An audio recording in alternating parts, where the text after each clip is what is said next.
Hello, and welcome to PwC's Emerging Technology Labs product demo. Today we will be looking at the Global Growth Radar. This tool was built in order to help our clients prioritize the specific markets into which they should expand.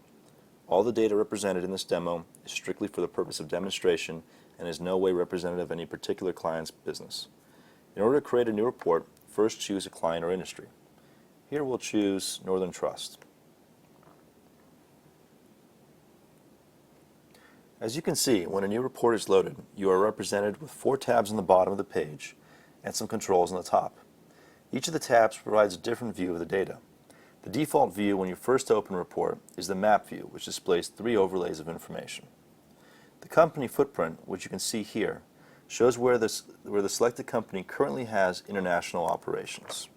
It's displayed in blue, so you can see that it currently has operations in Canada, the United States, Sweden. Choosing the PwC Global CEO Survey provides a benchmark of where other CEOs have said that they would like to expand operations. So the darker the color, the higher percentage of CEOs listed that country. So here you'd say that you could see that almost 16% said that they would see the United States as an attractive market. 6.69 said they would see Brazil as a market they'd want to expand into. The third tab is the Market Attractiveness Score, which is a ranking of the top markets based on a customized set of inputs. It is this score we will work with our clients to refine. Clicking the radio button reveals a set of controls on the right and a predefined Market Attractiveness Score for each country. Here we see the United States has a score of 79 and Russia has a score of 39.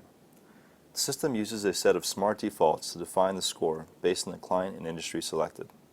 The controls that appear on the left allow you to scope the countries you would like to include in your analysis based on several factors.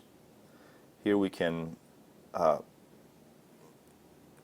filter the world based on minimum GDP, and you'll see that the map refreshes.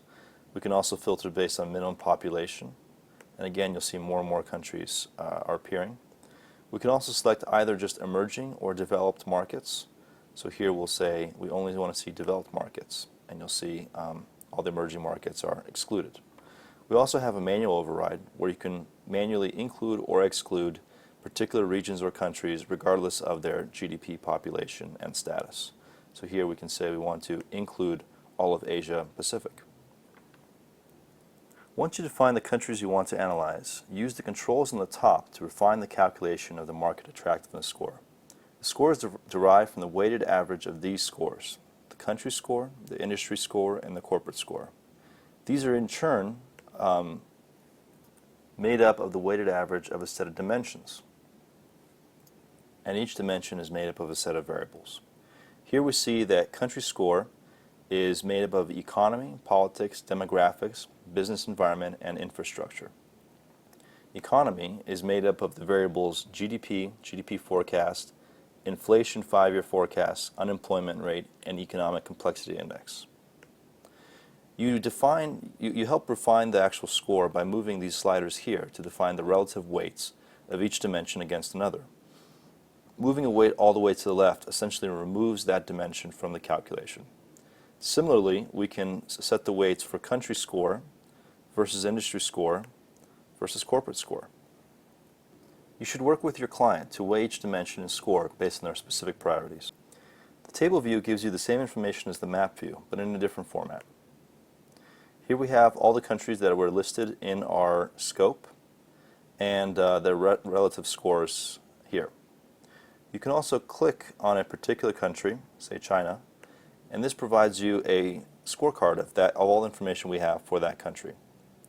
You can even expand a particular dimension to see the actual values of the variables that made up that score.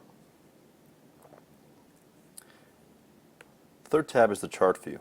This allows you to essentially slice and dice any 3 variables to compare them in a bubble chart view. Here we're defining the x-axis, the y-axis, and the size of the bubble. So as you can see, for our countries, we can see their economy score against their politics score, and the size of the bubble is the demographics. The red ones are new markets, and the blue ones are existing markets. And the final tab is the opportunity.